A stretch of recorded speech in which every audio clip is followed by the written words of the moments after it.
皆さんこんにちは、おゆきです。運命の弔辞、秘宝、騎士の血肉、必須のクリア参考例です。縛りプレイではないので、秘宝も多数所持しています。もっと強い騎士と戦いたいっていう方は、敵の強さを上げて、秘宝なしで遊んでみてください。強撃系や遠距離攻撃が得意なオペレーターと相性のいい、青菜の缶詰やスカウトの狙撃スコープなどの秘宝があればすごく簡単にクリアできます。編成はこちら。この動画ではパゼオンカは必要なかったので×にしてます。配置の参考になるように一度配置しましたがすぐ撤退しています。騎士攻略は睡眠やスタンではめて長時間戦闘するような攻略もありますが、この動画ではそういったテクニックは必要ありません。大陸版では水木の統合戦略がオープンして約8ヶ月になりますが、その中でも出場率が最も高いオペレーターを中心に編成しているので、ボスはもちろん道中でも使いやすいオペレーターです。それではステージ攻略に移ります。まずはコスト回復役の先鋒を配置するんですが、秘宝所持状況によっては先鋒がいらないっていうこともあるので、その辺は調整お願いします。昇進1の水木が結構いい仕事してくれてて、右上にいる弾投げてくる敵、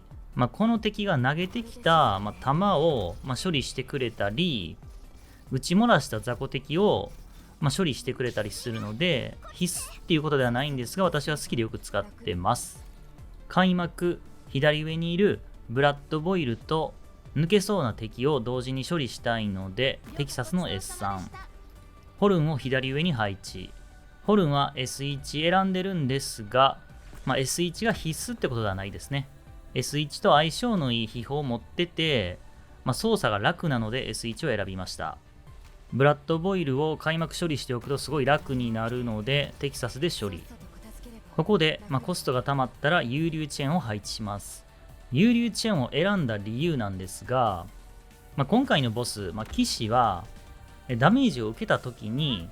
その攻撃を行ったオペレーターに2秒間の寒冷効果を付与して、凍結させられてしまうので、結構攻撃間隔が遅くて、一撃がすごい重い、幽流チェーンはすごく使いやすいかなと思います。ここでパゼオンカを配置するんですが、正直このパゼオンカいらなかったですね。火力が足りないっていう方は、こういうところに置いて、火力の足しにしてください。騎士の血肉を所持しているので、第1段階、第2段階のボスはもう瞬殺したいと思います。幽流チェーンの攻撃範囲にボスが入ったらホリデーストーム。ボスとしての騎士の防御力マイナス 80% になってるんですが、味方時も減少していたので、このステージにたどり着くまでが本番みたいなところがありますね。ボスの第1段階が終了したら30秒かけて HP を 25% 回復します。第2形態になったら移動速度が 50% 減少してブロックできなくなるので、通り過ぎる前に処理してください。簡単な操作ポイントがあるんですが、左上から母体が出てきたらテキサスの S3 なんかを使って素早く処理してください。この母体を素早く処理しないと、ホルンに弾を投げつけられて、ホルンの火力が吸われるってことになります。ボスの無敵が切れたら一気に火力を叩き込みます。ムリナールがスーパーサイヤ人になってるんですがこれ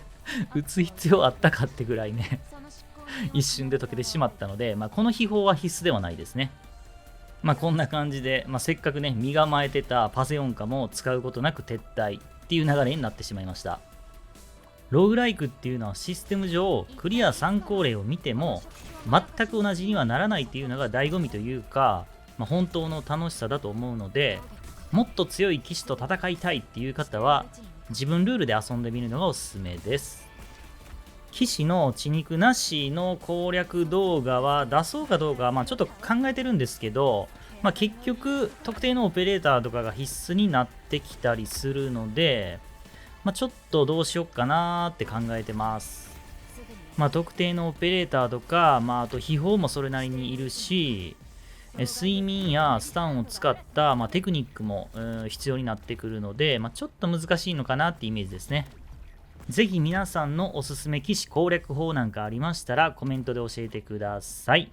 それではこの動画終わります。ご視聴ありがとうございました。